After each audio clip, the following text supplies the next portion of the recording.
I feel like almost everything I do is pretty impulsive, to be honest. And oftentimes I'm told that I shouldn't do that. But when I look back at these fun memories I've made and these cool experiences I've had, I'm very thankful. You feel alive, let's hit the dance floor. Don't work too hard, might break a backbone. Return of the Mac, the king is back though. Corvette and cash, I never like. I definitely say I'm someone who lives in the moment. I'm not scared to just do things without thinking about it. Hello, I shouldn't say hello, I should say hey. All right, well, let's do this thing. A little nervous, guys. Hey, my name's Kyle. I'm a photographer, videographer. I do social media a little bit. I shoot photos of influencers, models, musicians, and just artists in general.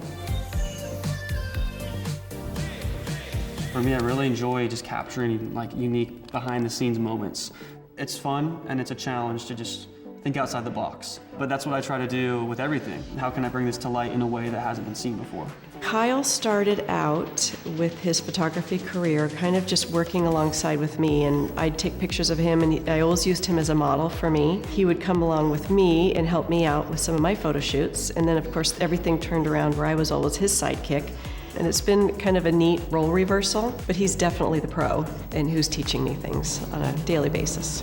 I have a crying snake with roses. It was my first big tattoo I ever got. It was my first statement piece. Right here on my arm, it's commitment. This one right here, we have love kills, candy hearts. It was cool and it matches the vibe. We have the broken heart, hearts here, hearts all over.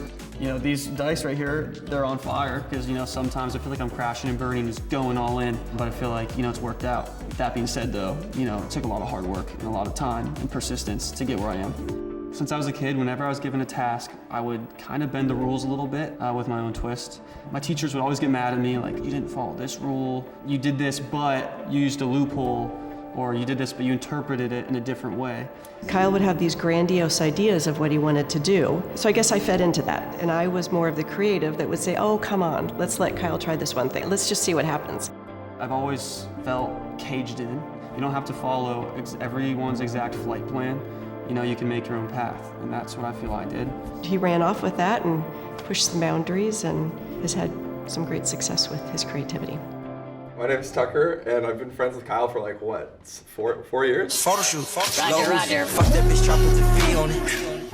That put the free on it, yeah. One thing I've learned from Kyle that I appreciate so much is his creative direction and his like ability to just know what he wants. Like, the guy's not afraid to retry things like 1,000 times till he gets exactly what he wants. Like, he's the guy who will push us just far enough where it's satisfying and we can look back at that as a great memory. I do feel like it's very important to be impulsive sometimes. Follow your gut, go with it, and just see what happens. Booking a last-minute trip to Iceland to go, you know, explore glacier lagoons. I always have a fear of something that he's going to do that's going to trip off the side of the mountain or fall off a building. My friends flew to Guatemala, and they're like, hey Kyle, look at the volcano right behind us. And I was like, that's insane. So then literally, I booked my ticket 5 minutes later, and then that night, I flew to Guatemala, and I was on the volcano the next day. Do you want to go on a trip to Antarctica? I've always wanted to go. All right, let's go. I think it's a May thing. We got to go on a trip to Antarctica, so I got to go. I was lucky enough to go on tour with Machine Gun Kelly. It was an amazing experience. A few days before the VMAs, I was talking with Machine Gun Kelly and Megan about a photo they wanted to take. We go back into the bathroom, he's like, let's take that picture right here, right now. We literally just posed in front of some urinals. It was really casual. Such a random, quick moment. You know, the photo went up online. It went so viral. It was everywhere. I started as a nature travel photographer and always loved standing under the stars and just looking up, you know, for hours. I used to take star time-lapse photography. I would stand under the stars freezing, but just staring up at the Milky Way galaxy. So this star piece, this was a really cool piece for me. On recent photo shoots, I've started bringing Mad Rabbit with me, just because in case there's someone who's tatted up and I'm taking pictures of them, it really just brightens up the tattoo and brings vibrance to that. You know, it sharpens it, deepens the blacks. It really makes it pop. The first time I put the balm on, it completely changed the presence of my tattoos, and it brought back the art to the level it once was when I first had the tattoo done.